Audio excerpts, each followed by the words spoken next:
The transit station on the edge of the Karanath sector was never quiet. It hummed and buzzed at all hours, filled with the sounds of 100 different species moving through its wide, gray corridors. Voices overlapped in dozens of languages. Feet, claws, and other things that had no human name clicked and shuffled across the cold metal floor.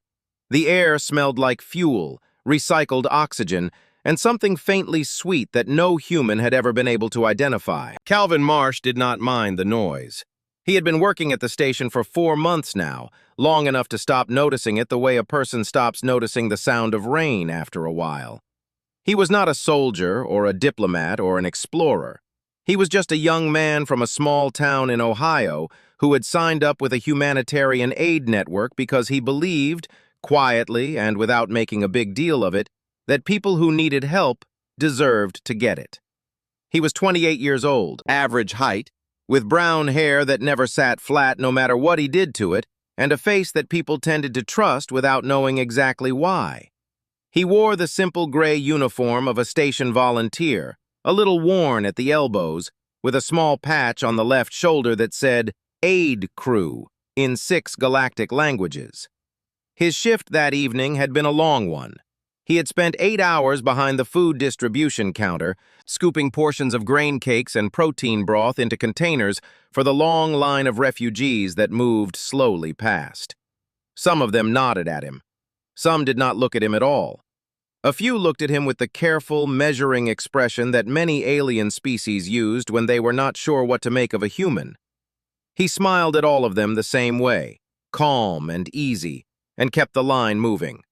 By the time his shift ended, his feet hurt and his back ached, and he was, quite sincerely, very hungry.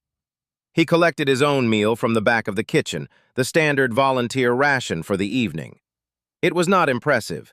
2 grain cakes, a small cup of protein broth, and a cup of water. The grain cakes were dense and a little dry and tasted faintly of something that the kitchen staff optimistically called herbs. The broth was warm, at least. He carried his tray to a quiet corner of the station's main hall, a spot near the far wall where a row of low benches sat mostly empty, and he settled down with a small sigh. He was about to take his first bite when he saw her. She was sitting beneath one of the benches across from him, tucked into the shadow beneath the seat like she had folded herself into the smallest possible shape on purpose. She was young, maybe 8 years old in human terms, though with dragonkin it was always difficult to be certain. Her scales were a deep violet color, the shade of a bruise, though not because they were damaged. That was simply their color. They were dusty and a little dull in the way that scales got when a creature had not eaten properly in some time.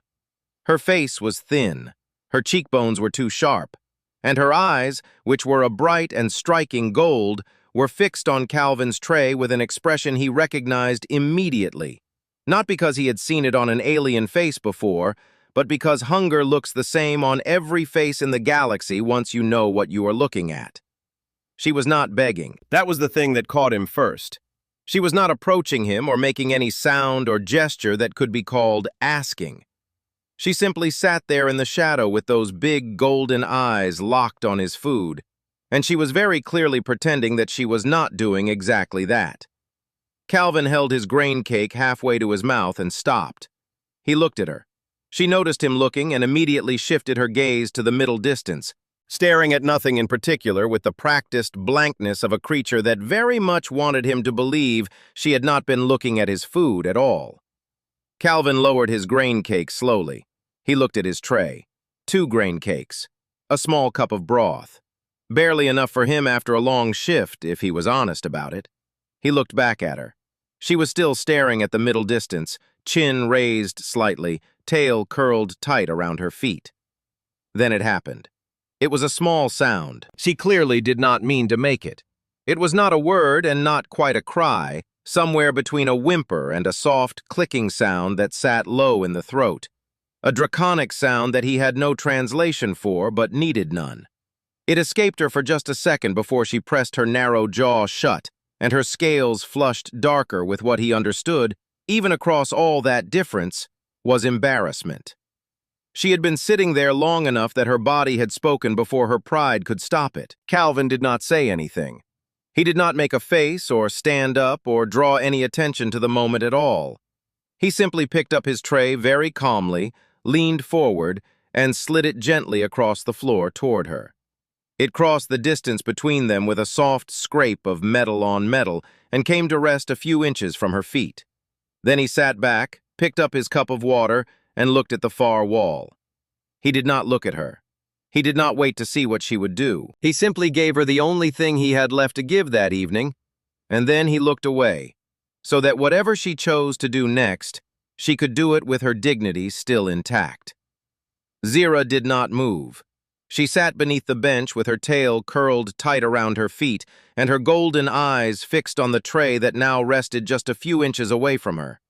The grain cakes sat there, dense and plain, and the cup of protein broth was still faintly steaming in the cool air of the station hall. She could smell it. That was the worst part. She could smell it very clearly, and her body knew exactly what it was and wanted it with a desperation that she found deeply humiliating. She looked at the human. He was sitting back against the wall with his cup of water in his hand, staring at the far side of the hall with a calm and easy expression, as though he had simply decided that this particular stretch of gray wall was very interesting and deserved his full attention. He was not watching her. He was not waiting with that particular kind of human expression she had seen on other faces, the one that wanted to be thanked, that leaned forward slightly and expected something in return for whatever small kindness it had just performed. He was just looking at the wall. Zira's jaw tightened. She knew what she was supposed to do. Every dragonkin child learned it before they learned anything else. You did not accept charity from strangers, not because strangers were bad, but because the debt it created was real and old and heavy, and a dragonkin who carried an unpaid debt was a dragonkin without honor. Her grandmother had told her that. Her mother had told her that. The elders of her clan had said it so many times and in so many ways that it had become less like a rule and more like something written into her scales. She was not supposed to touch that tray. She looked at it again. The broth was still steaming. She had not eaten properly in 2 days. The station's refugee distribution system had her listed under a documentation error, which meant she did not officially exist in the system, which meant she did not qualify for a meal allocation, which meant that for 2 days she had been surviving on small things she found or traded for in quiet corners of the station. A half portion here, a stale ration bar there. Nothing that added up to enough. Her body made the small clicking sound again, low and involuntary, and she pressed her jaw shut immediately. The human did not turn around. Zira stared at the back of his head for a long moment. Then she looked at the tray. Then she looked at him again. He was still very interested in the wall. A small and deeply unwilling thought moved through her mind, quiet and reluctant, like something sliding through water. He had turned away on purpose. She understood that. He had given her the food and then looked away so that she did not have to be seen taking it.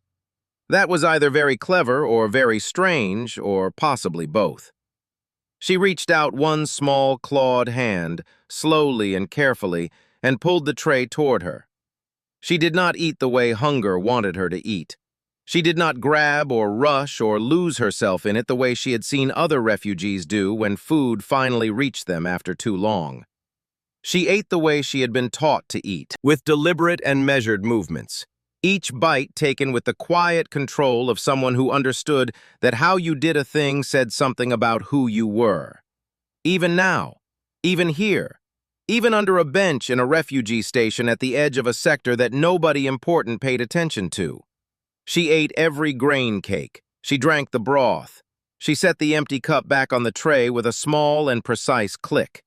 Then she straightened up, smoothed her hands along her knees, curled her tail back around her feet, and sat upright with the expression of someone who had been sitting there calmly for quite some time and had absolutely no idea what anyone might be referring to if they suggested otherwise. Calvin turned back around. He looked at the empty tray. He looked at her. She met his gaze with her chin level and her golden eyes steady, and her expression giving away precisely nothing. He nodded once. Just once, small and simple.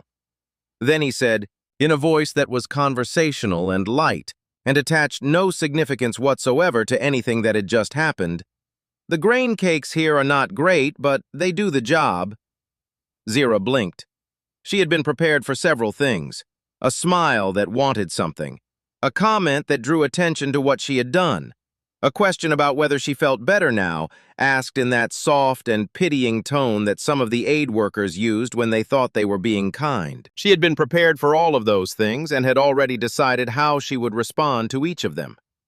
She had not been prepared for a casual observation about grain cake quality. She considered him for a moment with those large, unblinking, golden eyes.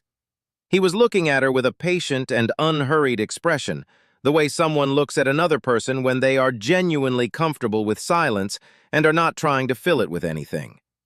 She said very quietly, in the broken and careful standard galactic tongue that she had been practicing since she was very small, "They were acceptable."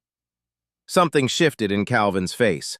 Not a big thing, just a small loosening around the eyes, the kind that happens when something genuinely pleases a person. "High praise," he said. Zira did not smile. Dragonkin did not smile the way humans did. But her tail, which had been curled in a tight and defensive knot around her feet since before he had even sat down, uncurled by exactly 1 slow and quiet inch. Neither of them said anything after that. The station hummed around them, loud and busy and indifferent, and they sat in their shared corner of it in a silence that was, for the first time since Zira had arrived at this place, not uncomfortable at all.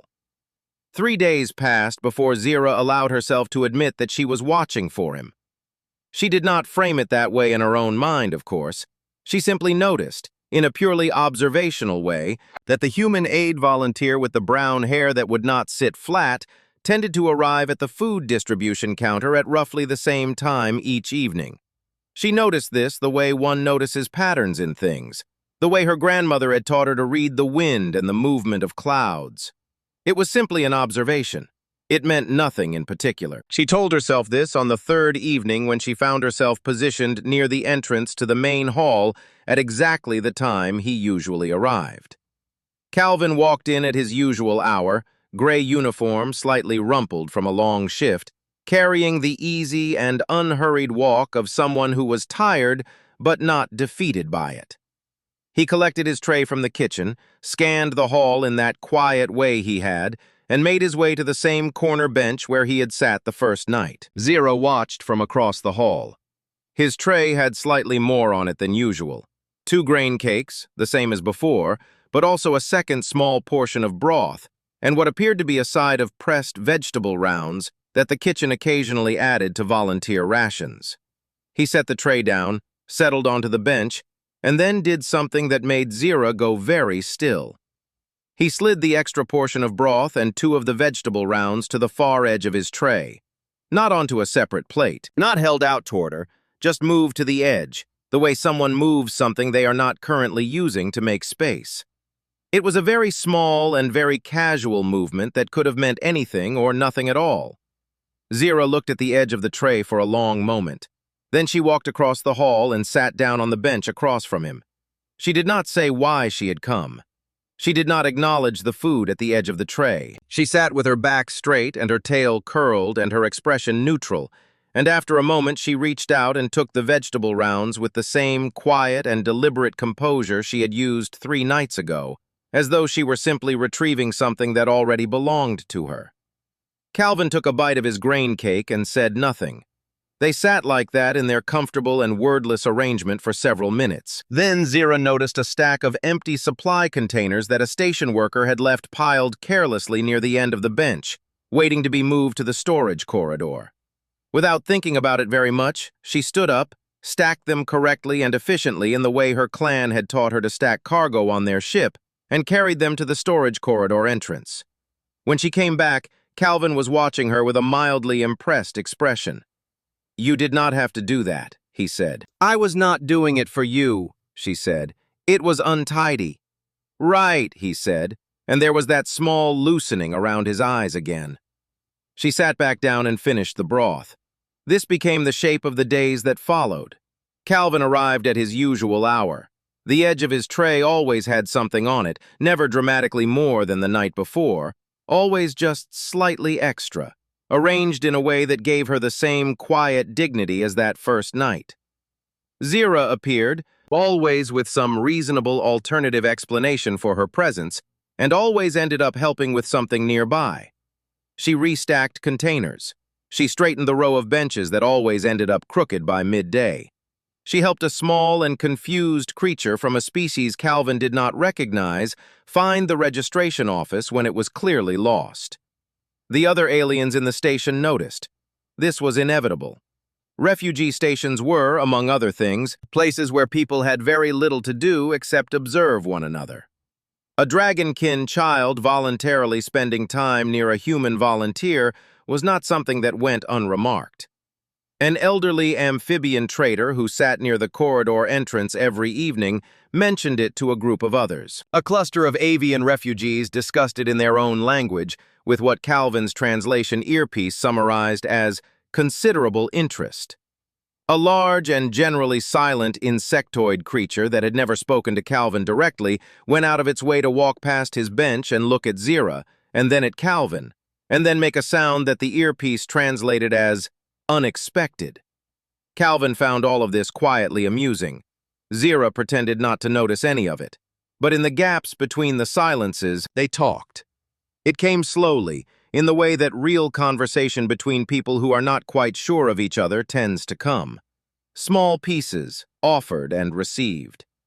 Calvin learned that Zira was 8 years old in the dragonkin counting, which made her roughly equivalent to 11 in human years.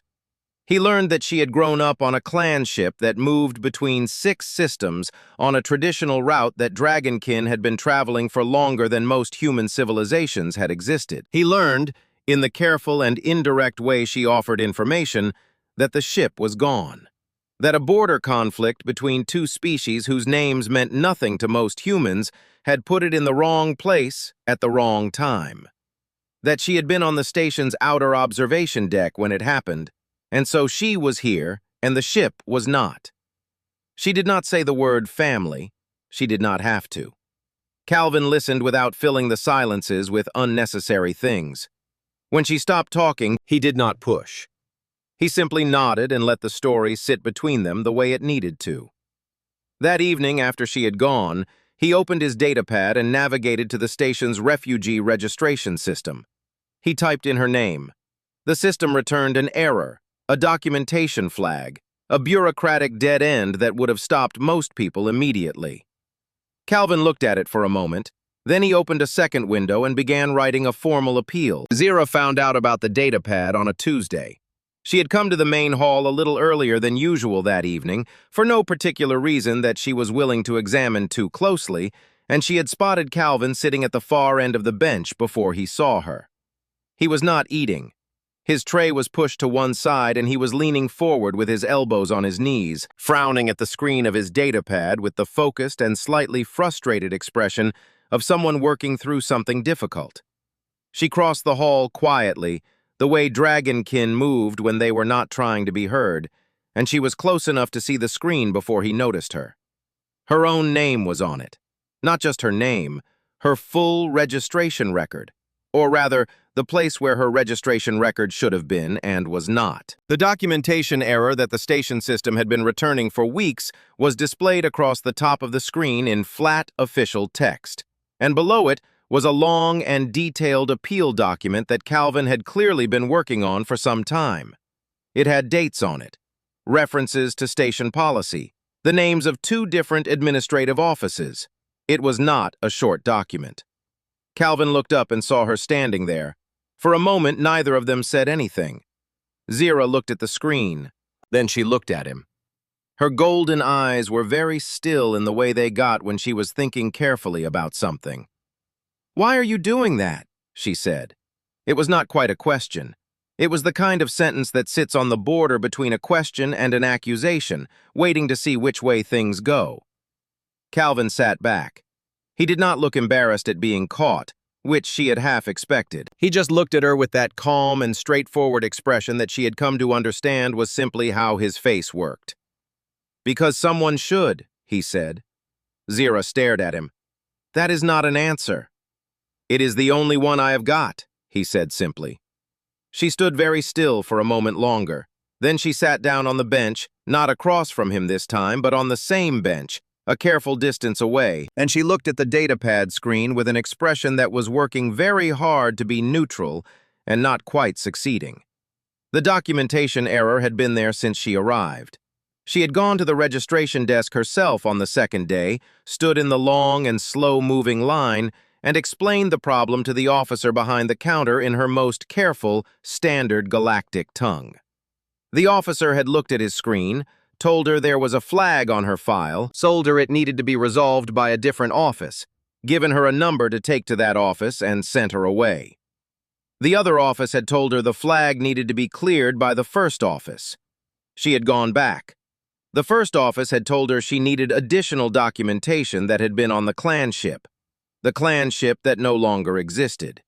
She had stopped going after that. There was a particular kind of exhaustion that came not from physical tiredness, but from walking in circles inside a system that was not built to account for you. And she had felt it settle into her bones after that second visit, and she had not gone back because she did not know how to fight something that had no face-to-face. Calvin had apparently decided to fight it anyway. She looked at the length of the appeal document again. He had been working on this for days, maybe longer. She thought about the evenings she had sat across from him and helped stack containers and eaten from the edge of his tray while he chatted about nothing in particular, and she understood now that underneath all of that, he had been quietly doing this at the same time. Something moved in her chest that she did not have a clean word for.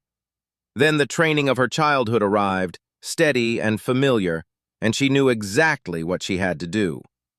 She straightened her back. She lifted her chin. She placed both hands flat on her knees in the formal position, and she spoke the old words the way she had heard the elders speak them, carefully and clearly, each syllable placed with the weight it deserved.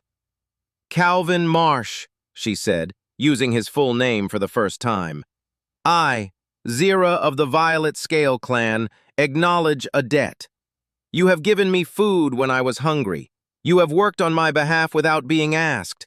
By the laws of my people, I owe you a life debt, and I declare it here in the hearing of whoever may witness it.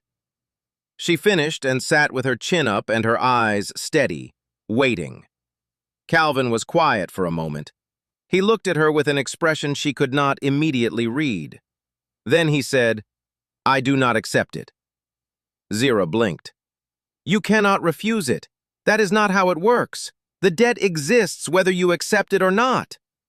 Then it will have to exist without my help, he said, in the same easy tone he used for everything. Her scales shifted slightly. You are being disrespectful to my tradition.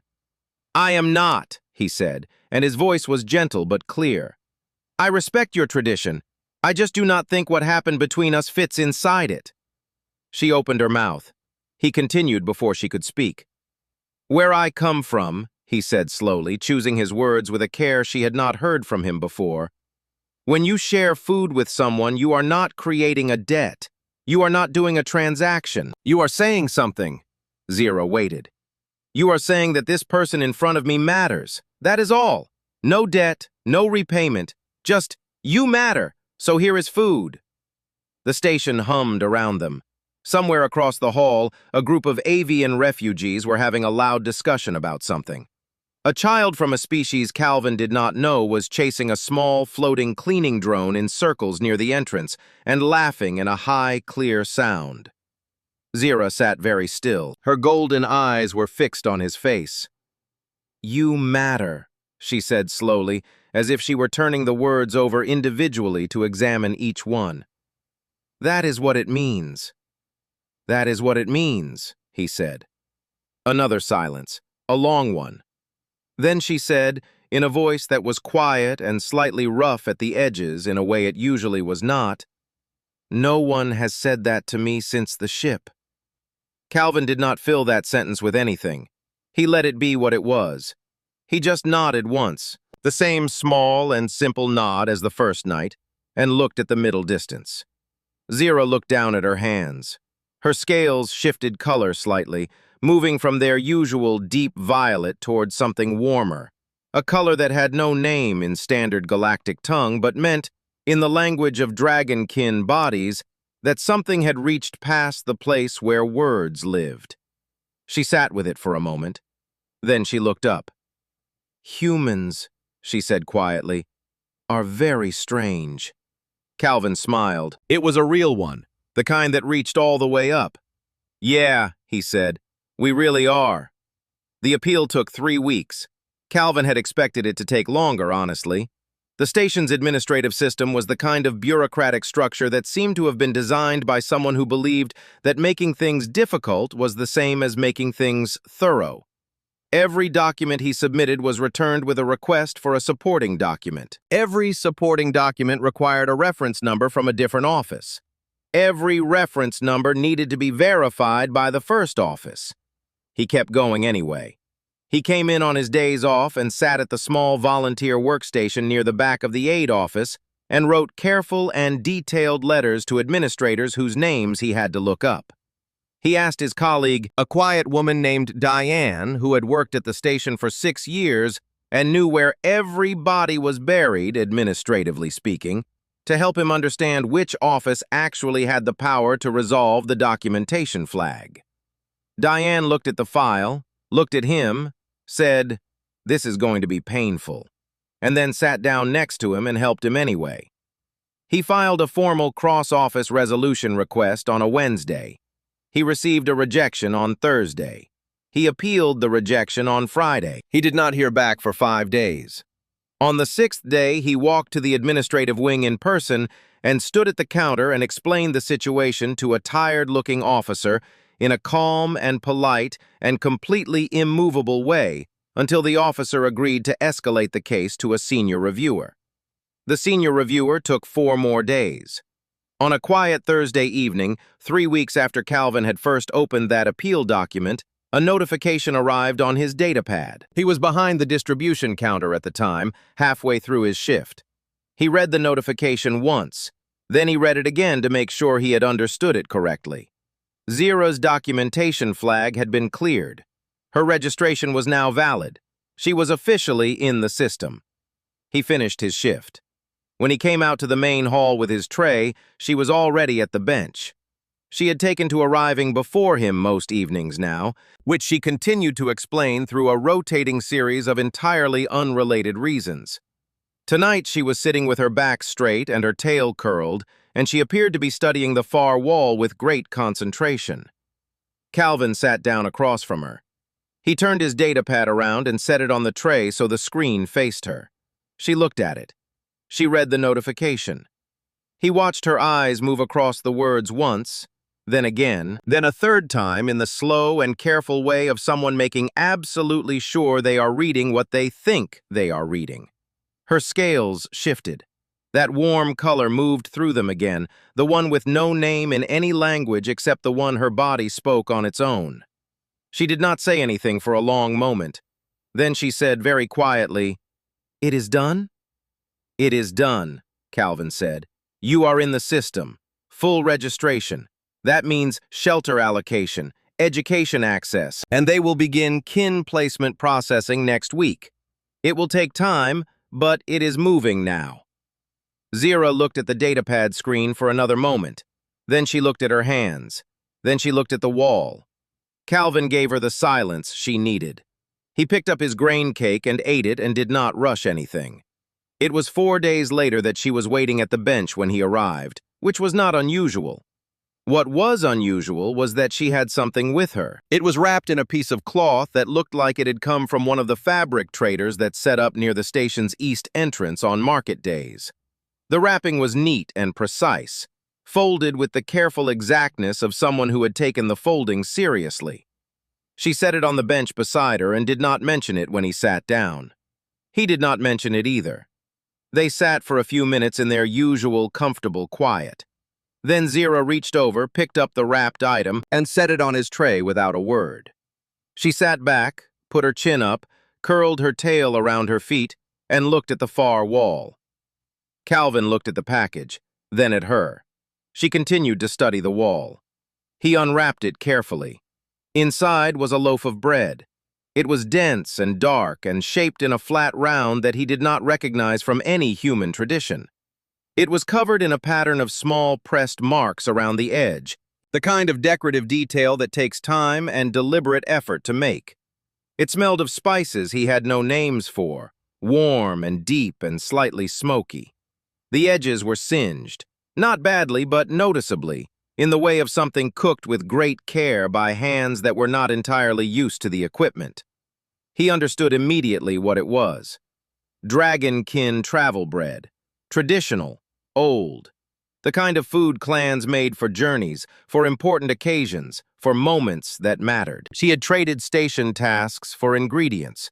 She had made this herself. He picked it up and took a bite. It was dense, very dense. The spices were strong in a way his palate was not prepared for, and one of them had a sharp aftertaste that made his eyes water slightly. The singed edges were bitter. It was, if he was being completely honest with himself, not very good by any standard he was familiar with. He ate every piece. He finished the last of it and set the cloth back on the tray and looked up.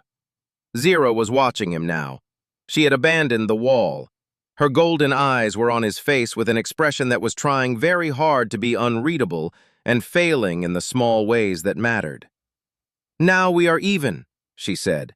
Calvin shook his head, gently, the same way he did everything. "Now we are friends," he said. Zira looked at him for a long moment, a long and serious and very golden-eyed moment. Then she turned her head slightly to the side in the way she did when she was processing something that required genuine thought. The station hummed around them. The same noise as always, the same 100 languages, the same shuffling feet and recycled air and faint sweet smell that nobody had ever identified. It was loud and busy and indifferent in the way that large places full of displaced people tend to be. "Friends," she said slowly. She said it the way she had said, "You matter." Turn it over, examining it. Then she looked away, and in a voice that was quiet enough that it almost disappeared into the noise of the hall around them, she said, "Yes, I suppose that is also acceptable." Calvin smiled and said nothing. Years later, when Zira stood in front of a joint assembly of Dragonkin clan representatives and Human Aid Network coordinators to deliver the opening address of the first formal cultural exchange program between their peoples, a journalist asked her afterward what had made her choose this work. What had pushed her toward a life spent building bridges between species that did not always understand each other? She thought about it for a moment. Then she said that once, when she was very young and very hungry and very alone, a human had slid a tray of food across a floor and then looked away so that she did not have to be seen taking it. And that this one small thing, this quiet and uncomplicated act of seeing her without making her feel small for being seen, had shown her something she had spent the rest of her life trying to pass on. Not that